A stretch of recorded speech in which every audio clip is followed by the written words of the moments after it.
ये है IXA200ST amp की टेस्टिंग वीडियो।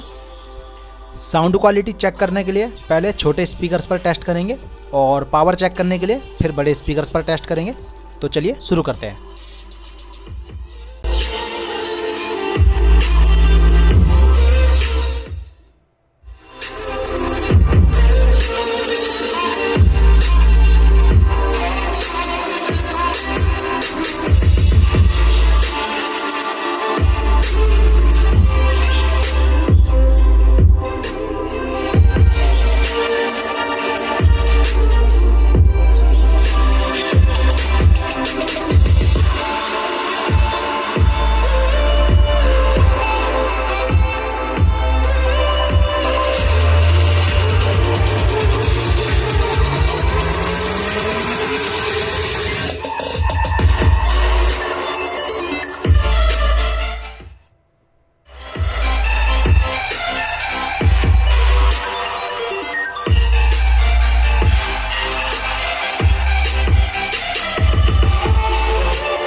ये थी इस एम्पलीफायर की टेस्टिंग वीडियो। आशा करता हूँ आपको यह क्लिप पसंद आई होगी। और भी ऐसी वीडियो देखने के लिए चैनल को सब्सक्राइब करें, वीडियो को लाइक करें और कमेंट करना ना भूलें। वीडियो देखने के लिए आपका बहुत बहुत धन्यवाद।